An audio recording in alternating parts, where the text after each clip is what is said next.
Assalamualaikum warahmatullahi taala wabarakatuh.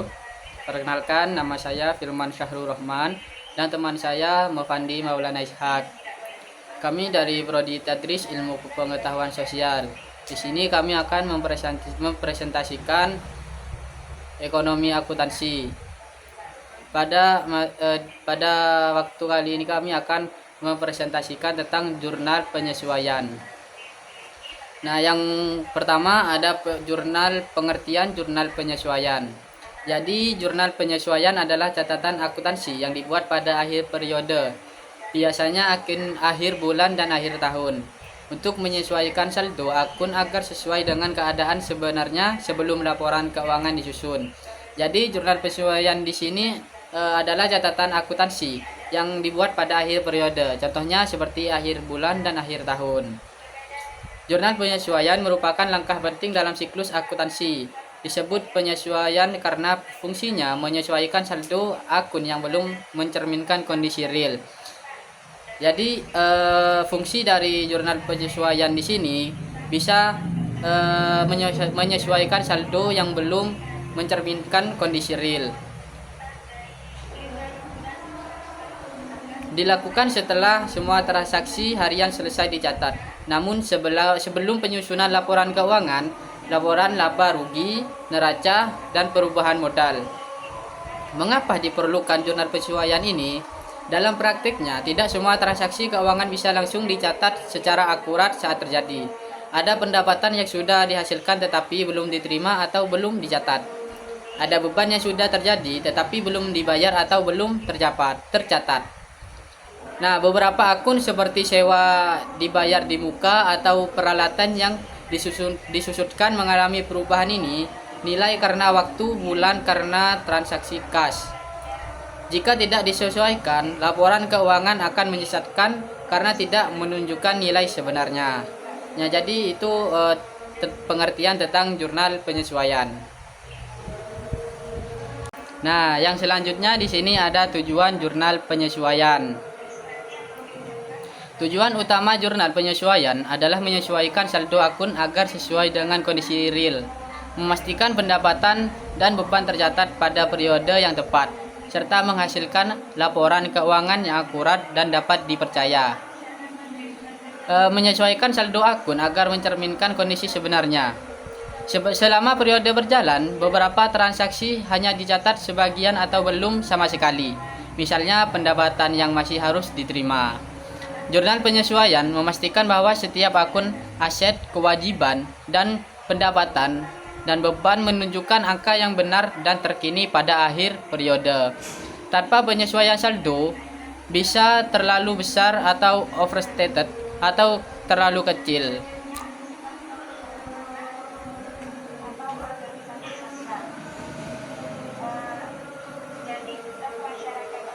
Dan yang selanjutnya mencatat pendapatan dan beban sesuai periode terjadi. Dalam akuntansi berbasis akrual, pendapatan diakui ketika diperoleh, bukan hanya saat uang diterima. Beban diakui ketika terjadi, meskipun belum dibayar. Jurnal penyesuaian adalah alat untuk menerapkan prinsip ini, sehingga laba rugi yang dilaporkan benar-benar mencerminkan kinerja periode tersebut. Dan yang selanjutnya menyajikan laporan keuangan yang akurat dan dapat dipercaya. Jadi investor, kreditor, manajemen, dan pihak lain mengandalkan laporan keuangan untuk mengambil keputusan. Jika saldo tidak disesuaikan, laporan laba rugi, neraca, dan laporan perubahan modal bisa menyesatkan. Dan penyesuaian membuat laporan keuangan relevan dan sesuai standar akuntansi, misalnya SAK atau IFRS. Dan yang selanjutnya mendeteksi dan memperbaiki kesalahan pencatatan. Proses penyesuaian membantu akuntan menemukan transaksi yang terlewat atau salah catat. Misalnya beban listrik bulan Desember belum dicatat karena tagihan baru datang Januari. Penyesuaian akan menambahkan beban tersebut ke periode Desember agar biaya operasional tidak kurang. Dan yang terakhir menjadi dasar neraca saldo setelah penyesuaian. Jurnal penyesuaian menghasilkan neraca saldo setelah penyesuaian yang menjadi dasar penyusunan laporan keuangan akhir. Tanpa langkah ini, laporan keuangan tidak akan sesuai dengan kondisi perusahaan yang sesungguhnya. Nah, yang selanjutnya di sini ada jenis jurnal penyesuaian. Jenis-jenis jurnal penyesuaian mencakup penyesuaian beban dan pendapatan yang belum dicatat atau masih dibayar atau diterima di muka, penyusutan aktiva tetap serta penyesuaian persediaan barang dagang. Nah, yang pertama beban yang masih harus dibayar. Beban yang sudah terjadi pada periode berjalan tetapi belum dibayar dan belum dicatat. Tujuan penyesuaian di sini mengakui beban pada periode terjadi meskipun kas belum keluar. Contohnya, gaji karyawan bulan Desember baru akan dibayar Januari. Nah, di sini debit beban gajinya dan kredit utang gaji. Dan yang selanjutnya pendapatan yang masih harus diterima. Pendapatan yang sudah diperoleh tetapi belum diterima kasnya dan belum dicatat. Tujuannya di sini agar pendapatan diakui pada periode saat jasa atau penjualan yang dilakukan. Contohnya seperti jasa konsultasi selesai Desember, pembayarannya diterima di Januari. Dan yang selanjutnya beban dibayar di muka. Pembayaran beban untuk periode mendatang yang awalnya dicatat sebagai aset, tetapi sebagian harus diakui sebagai beban karena periode sudah berjalan. Tujuannya memindahkan porsi yang sudah terpakai ke akun beban. Contohnya, sewa kantor 12 juta untuk 12 bulan. Tiap akhir bulan 1 juta diakui sebagai beban sewa. Seperti itu. Dan yang selanjutnya pendapatan diterima di muka.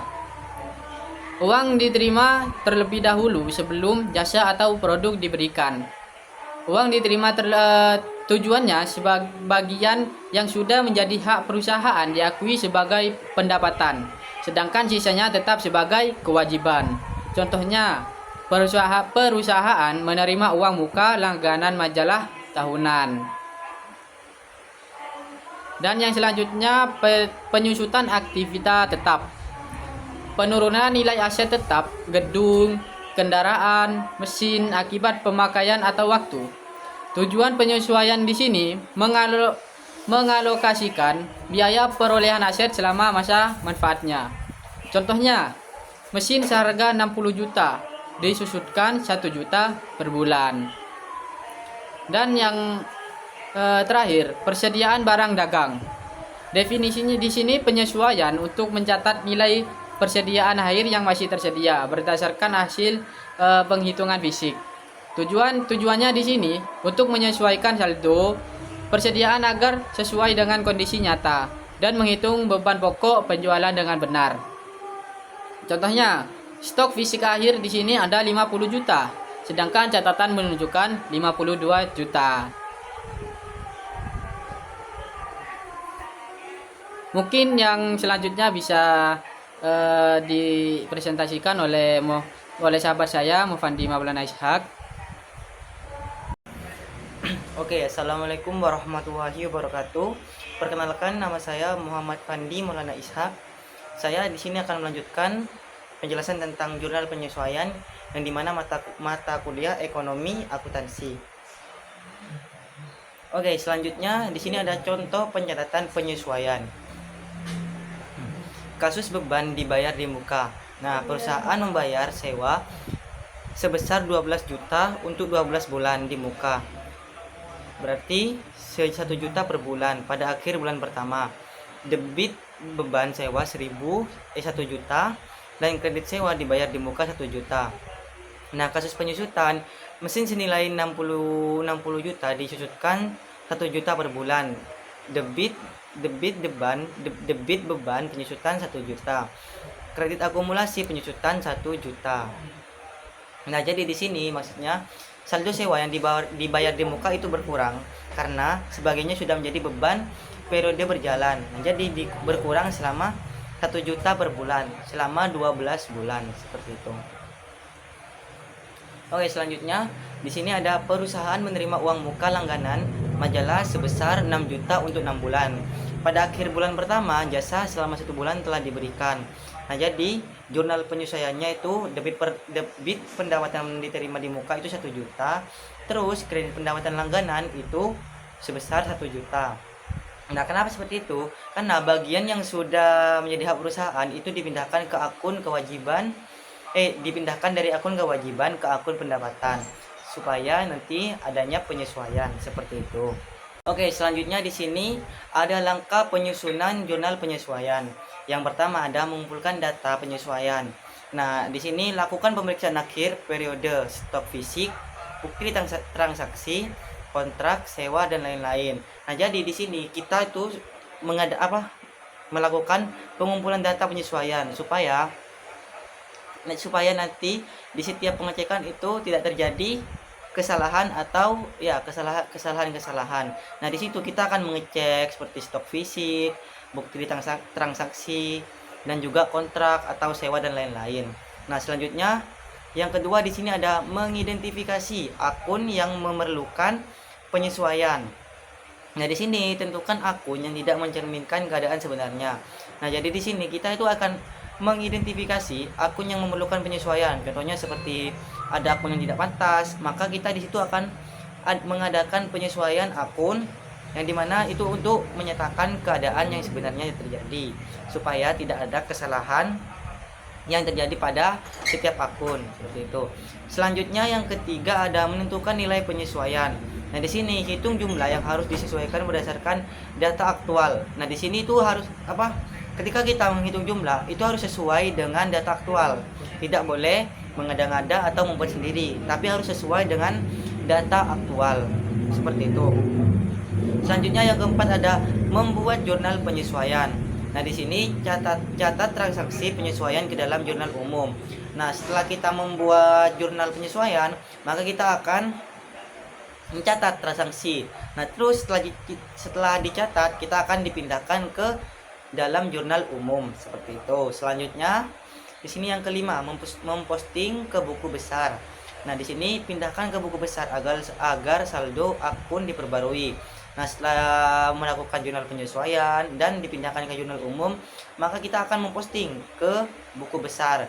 Nah, di situ kita akan memperbarui saldo-saldo yang ada seperti itu. Selanjutnya yang keenam. Yang keenam di sini ada menyusun neraca saldo setelah penyesuaian. Nah, setelah kita membuat jurnal penyesuaian, di situ kita akan menyusun neraca yang dimana neraca saldo baru digunakan untuk penyusunan laporan keuangan. Nah, jadi tujuannya neraca saldo di sini itu untuk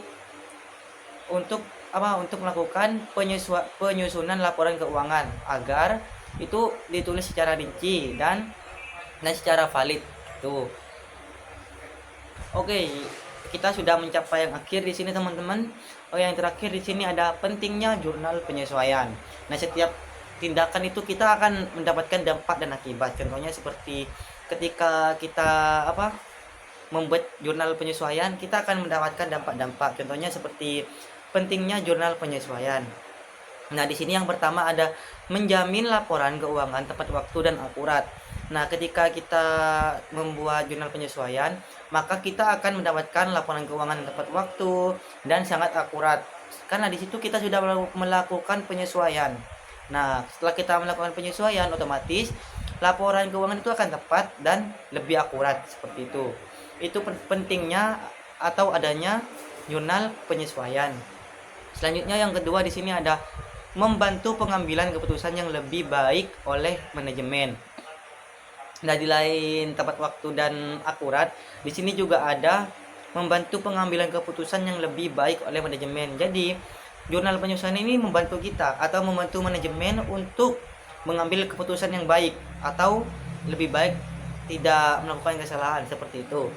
Yang ketiga di sini ada menghindari kesalahan pengakuan pendapatan atau beban yang dapat mempengaruhi laba bersih. Nah, jadi ketika kita sudah membuat jurnal penyesuaian, otomatis kita akan menghindari kesalahan-kesalahan. Contohnya seperti pengakuan pendapatan dan juga beban yang dapat mempengaruhi laba bersih. Nah, jadi ketika kita sudah membuat jurnal penyelesaian, maka laba bersih kita itu tidak akan ada beban yang mempengaruhi. Otomatis kita akan mendapatkan laba bersih 100%, seperti itu. Oke, sekian presentasi dari saya dan juga teman saya, yaitu Firman Syahrul Rahman. Semoga dengan adanya presentasi ini kita semua mendapatkan pengetahuan yang lebih baik meskipun cuma sedikit. Oke, tanpa berlama-lama lagi, jika ada salah kata saya mohon maaf, dan teman saya juga mohon maaf, saya mewakilkan teman saya. Saya akhiri, wassalamualaikum warahmatullahi wabarakatuh. See you next day.